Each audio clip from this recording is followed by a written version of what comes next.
All right, so good afternoon, everyone. Welcome to I think we're on our fifth or sixth power session so far. My name is Malcolm. I'm here with 5D Corporate Teaching and Learning Center. We're super excited to have Lucinda Underwood with us today, talking about effective value proposition. Before I get started, I just want to recognize that we are in Mi'kmaq, which is in the traditional and unceded territory of the Mi'kmaq people.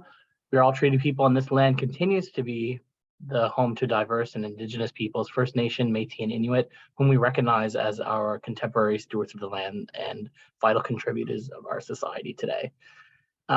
Without further ado, I'd like to introduce Lucinda. So Lucinda is an independent and business consultant specializing in sales, management, and marketing strategy. She has risen to a senior level of sales performer in tourism, luxury automotive retail, and wholesale distribution. She has been successful at building strong sales teams and executing strategic plans, resulting in high market growth. So without further ado, I'd like to welcome Lucinda for our power session. Welcome. Thank you. I'll give you control here. Yes. Awesome. All right, well, I'm just getting this loaded. Thank you very much for such a good welcome, and hello, everybody. Thank you for being here. Thank you, 5D, for having me. It's a pleasure to be here. Let's just get this loaded. Now, let's see if I go into...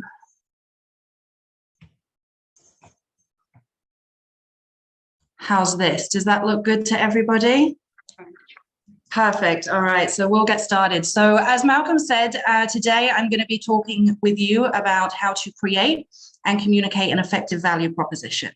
So some of the few topics that we're going to cover, you can see here on the agenda. And my goal by the end of it is that you will be comfortable with and know the three kind of main elements of a value proposition and the steps to create one. So first, we're going to talk about what a value proposition is. We're going to start with the basics. We're going to talk about why they're important, when you should use them. Then we're going to jump into how to create one. I've got a couple of examples for you as well, and then we'll summarize, and I'll open for any questions that you may have. So first up, what is a value proposition? Now, before I tell you my definitions, does anybody have a definition of a value proposition that they want to share? I can just dive in. Nancy, go on. You're on mute, though. For me, it's what we do best, right? Yeah, yeah. What we do best. Yep, that is absolutely accurate. I actually pulled a couple of definitions because value propositions can be used in varying different ways, and we're going to jump into that part as well. The first, I have, let me just move my window here so I can see my screen myself. So the first is a shorter definition, probably applies more to a marketing sense, but a value proposition is an innovation, service, or feature intended to make a company or product attractive to customers, okay?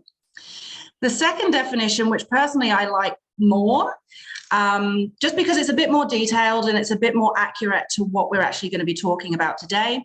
A value proposition is a promise of value stated by a company that summarizes how the benefit of the company's product or service will be delivered, experienced, and acquired.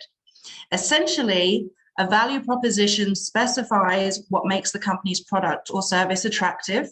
So Nancy, to your point of, what we do best, why a customer should purchase it, and how the value of that product or service is differentiated from similar offerings. That's a very, very important part, and one that we're going to talk a bit more about.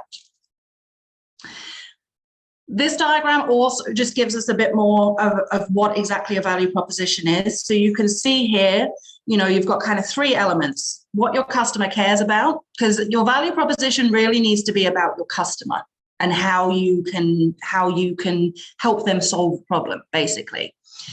And you'll see the value proposition intersects between what your customer cares about and what you do well. Underneath, you can see what your competition does well.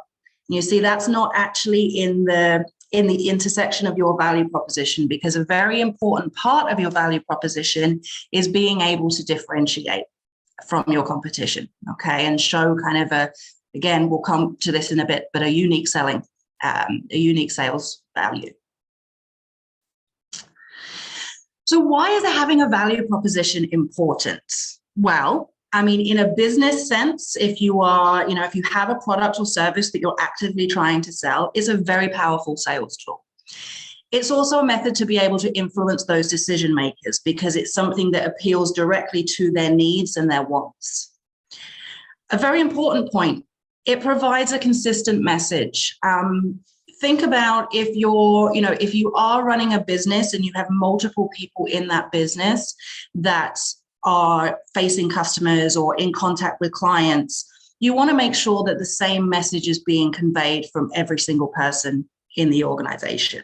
So having an official value proposition is a very easy way to do that and make sure the message is consistent. It's also, a value proposition is also used a lot in marketing. What you'll see a lot of times is a company may have a more in-depth value proposition that they communicate on a day-to-day basis with potential clients and customers, but they will shorten that down and they will use that on their website. They will use that in print marketing and advertising and those kind of things. So again, consistency and having that same message is very, very important because it really becomes your brand identity, if you like. Now we move on to the customer. Now, this is the key part too. Your value proposition must address a client pain point. It must address something that they are looking for help with, or they have an issue, or they're looking to improve. It needs to be a solution to a problem that they have. And finally, it's a compelling answer to that question of why should I buy from you? These direct questions, sometimes they can catch us off guard. We really should be prepared and have that kind of 30-second value proposition to be able to answer that question concisely and comprehensively. I also want to bring this point up for consideration as well, because most of the time when we're discussing a value proposition concept, it is in a company, in a business sense. But I think we also should really think about our individual value proposition as well, because that question of why should I buy from you is not that different to why should I hire you, right? So you think about that in an interview situation, you're asked that question, you should be able to respond with something that kind of tells them what problem you're going to solve for them, what your skills are, what you do well, and how you differ from every other applicant. So there's lots of ways that we can bring this value proposition concept into our professional lives. So when should it be used? So another term for value proposition is elevator pitch. I'm sure, as everyone probably heard of that before. Yeah, I'm seeing nods. I personally don't like this term. I don't know why. I just don't prefer it. But anyway, we know about an elevator pitch. We know that as a pitch that's supposed to be about 30 seconds long, like the time it takes to travel in an elevator, that you can tell somebody what you do and why you're great, right? So, think about those kind of situations, those situations of conversation you're in, whether you're networking or whether you're meeting with a potential client. That is when a value proposition should be used. And it can answer questions such as, what do you do? Why should I buy from you? And as we said, why should I hire you? Also can be used in marketing. I kind of explained that on the previous slide, but websites, social media, print marketing, any of the above. Okay, so now we're going to dive into the biggest part. How do you go about creating one of these things? Now we know what it is and we know why they're important and when to use them. How do we create something that is going to be effective, that's easily communicated, and that really gets that desired ending of being a sale, being hired, being given a contract, whatever it might be? So there's 3 key areas that you want to address when you are creating a value proposition. The first one is what is it that you offer? So that's your features, right? Know your product, know your service, know exactly what it is that you offer to the market, and do some work on how to communicate that in a very effective way that somebody that's maybe not in the same industry as you can easily understand. The next step is, how does it help solve a problem. This is the part that is all focused on your potential client, because you can explain the features of what you offer, but if they don't hear how it helps them, you're not going to have their attention. You're not going to have their interest. So you really need to be able to explain what you do and then correlate that to how that solves their problem.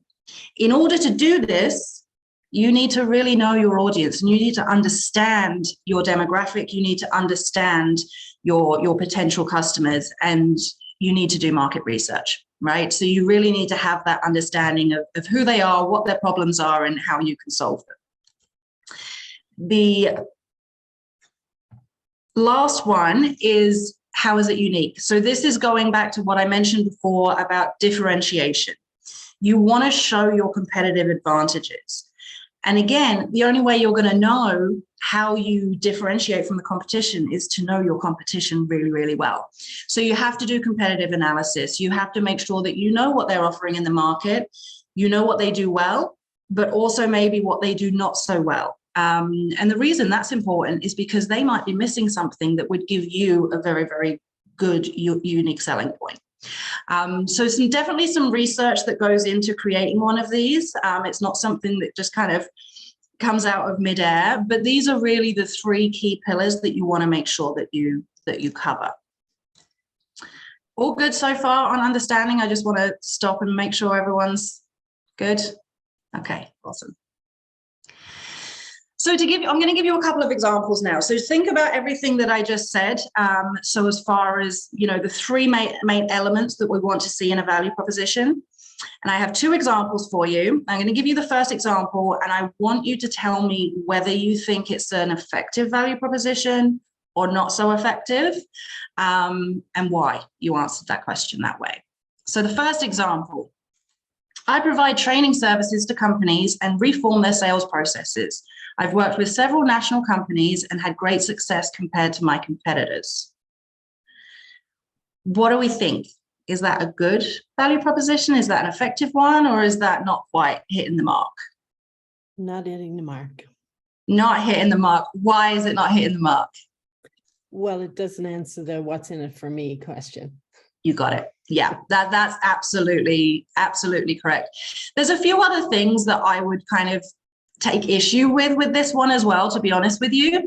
To your point, it's not customer centric. It doesn't address a problem that the customer has. It definitely doesn't solve anything. It just kind of says exactly, this is what I do. There's not a unique selling point. It mentions the competitors, which I also don't like, because you never want to put down the competition. You don't need to mention your competition in order to be able to show your unique selling point. Okay, so, and sometimes that can put people off, to be honest. And the same thing, it comes across a bit braggy of just like, I'm awesome, this is what I do. So I don't think that would particularly land well most of the time. Let's try another one. Okay, how about this? My training services help clients grow market share by working with them to critically review their existing sales processes and by coaching their sales teams to implement them. I use a people-centric approach, and my methods encourage repeated learning in order to maximize knowledge retention and sustainable process improvements. I'd love to set up a meeting with you and see if there could be a fit for your company. When would you be available? What do we think of that one? Got a thumbs up from Malcolm, thank you. Right, that's much better, isn't it? It addresses, not only does it give the features, it tells you what I do, it also relates that to an existing problem, right? You've got to assume that if somebody's talking to you about this, well, find me a company that's not looking to grow market share, number one, right? That's an ongoing problem. It also doesn't assume that a sales process needs to be completely reformed, right? It might be that their sales process actually is okay, and it might just need a couple of tweaks. So it really enhances I will work with you to make this as perfect as we can, and then I will coach the sales teams to actually implement those processes effectively. The differentiation, I always struggle with that word. The differentiation is also there as well. People-centric approach, encouraging repeated learning, really looking to maximize knowledge, it kind of tells you how I get the results that I get through my training.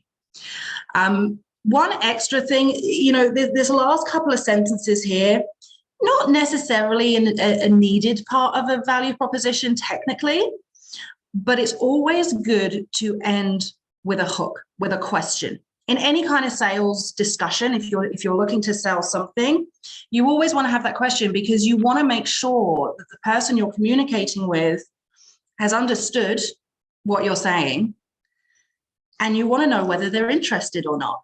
So that question, when would you be available? You're soon going to know whether your message has landed properly or not, because they're either going to give you a day when they're available, or they're going to say no thanks, or they're going to say, well, give me your card and I'll let you know. And then that opens the conversation up further from there, because we can talk then about, if they're not interested, why not? Is there something we missed? Is there something potentially they are looking for specifically that we haven't mentioned? So you really want to just be able to open up that conversation.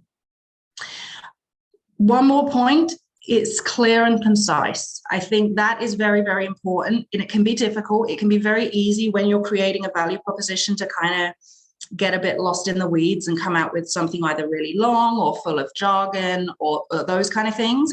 You want to make sure that it makes an impact. So it should be brief. It should be very clear and simple. I have an approach, and I do this with my training and my projects too. Comprehensive yet concise. That's the kind of balance I always try and hit. You want to make sure that you are absolutely checking all the boxes and covering all of the information, but you want to keep it as concise as possible for better understanding. Okay.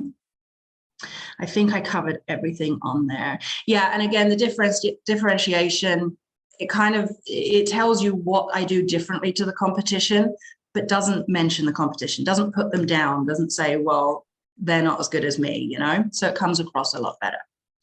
Any other thoughts on the effective value proposition from anybody else? Wendy here. Just something that you just mentioned, I was thinking of where blue ocean strategy kind of thinking can be helpful. I think when you're trying to differentiate from others, it's so much easier to compare and contrast against others, but trying to find the different niche that you offer as opposed to what your competition does. Yeah. The other little thing I was thinking is getting a succinct, small message is so hard. It is, and that's why this takes work, because it's not, I was saying actually before we started the call, I was chatting with Nancy, and I was saying that I'm actually delivering this as like a half-day workshop tomorrow to a client of mine, and we're going to workshop and create their value proposition. And we're going to sit in a boardroom for half a day, and we're going to brainstorm, and we're going to talk as a group, because it is hard to drill it down. And that's why the research is so important as well, because if you know your audience and you know your competition, it's going to make it easier to pick out the specific things that will gain interest. Now, don't get overwhelmed by it either, because it's not like you're going to do this 30-second value proposition and then that's completely make or break. That's why you want to use it to open up the conversation. The other thing, to your point about the competition too, quite frankly, there's no need to mention the competition or what they do or anything like that, because your potential client probably already knows what the competition offer. They're shopping around, they're having these conversations with other people, so they already know that.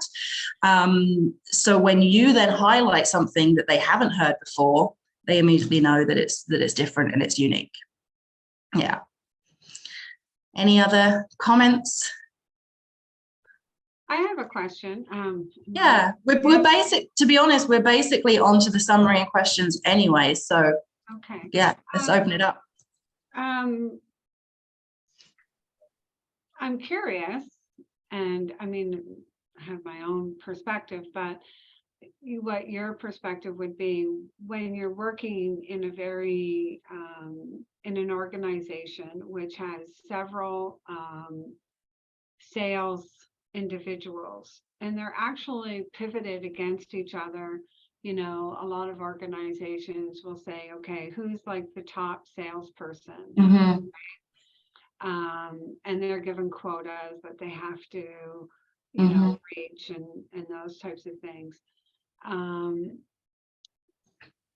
Have you ever heard of anybody having their own personal, rather than there's sort of the organizational sales pitch, but why would you want me as your Yep. key contact within Yep. this organization? Do you ever get into that, right? Yeah. I know you're in a very, you work a lot in a very competitive industry. Yeah. So, and it can be, it's like the real estate industry, you know, you can Mhm. really positioning yourself against your own colleague. Right. So Yeah. yeah. Yeah, no, absolutely. And I think, you know, it is a bit of a balance again, because you can get into trouble when things get too competitive on a sales floor and stuff like that. Probably actually the point that's on the screen here, customer centric. You have to keep that in mind all the time, that it's about the customers, it's not about the individuals. That being said, yes, if a salesperson, a real estate agent, or a car salesperson, as I used to be, come and said to me, should I have my own value proposition? Yeah, absolutely. I mean, you still want to highlight what the company can offer and what the company can do. But if you think about it, you know, different salespeople have different approaches. So much of selling is about relationships and communication with other people, and different people want different things. I'll give you an example. When I was directly in sales myself in the car business, there were a couple occasions I had a colleague that was in the office next door to me, and we worked really well together. We were very, very different. As far as our approach when it came to selling a car, we were very, very different. And I've had customers come in that I've realized from the off probably weren't going to gel as well with my approach as they were him. And so we switched them. When we worked well together, and it came back the other way as well. Now, that's not always going to happen, because salespeople are salespeople and they're competitive. But, you know, it's having that skill to be able to read your customer and what approach they need, and be able to adapt to that. The same with, I watched back on YouTube the Clarity 4D power session that you delivered, Nancy, and I think you said, so, you know, similar in that kind of way. It's about how the other person wants the process to go. And then we're kind of getting into a bit of kind of sales process training now, but, you know, a very important part of the process is that initial qualification, to know what your customer is what outcome they are looking for, what they're looking to achieve, and how they really want things to go. And you can suss that out pretty early in the sales process if you take the time to ask the questions and listen to the answers. Does that answer your question? Yeah, it does. Yeah. I just know the industry, like the competitiveness that exists within an organization sometimes between each other. And I know that it's really important for organizations to have that proposition, you know, that value proposition there. But sometimes, you know, so I was just wanting your opinion on that. Yeah, no, absolutely. And I mean, from a sales management perspective, you know, in those kind of environments, it can be a very tricky balance to keep, because I think competition certainly has its place. There is healthy competition, but you have to monitor, because as soon as it gets to a point where the competition gets so fierce that the customer is suffering from it, then it's destructive. Right. So it's just kind of, it's just keeping that competition in a healthy environment. Yeah. So quick summary, just to kind of re-go over the main points and the kind of key takeaways, I guess, from this section, is that the 3 elements of the value proposition, you want to make sure you explain your features, your benefits, and your unique selling point. Value proposition has to be customer centric. It has to show that you can solve a problem that they have, and how you differentiate from the competition. And final point, keep it concise, keep it clear, and keep it impactful. Are there any other questions from anybody else? I felt like that went really quickly, but we are almost at 25 minutes, believe it or not. I know it goes. It goes very quickly. Yeah. Yeah. Wendy, did you have any questions?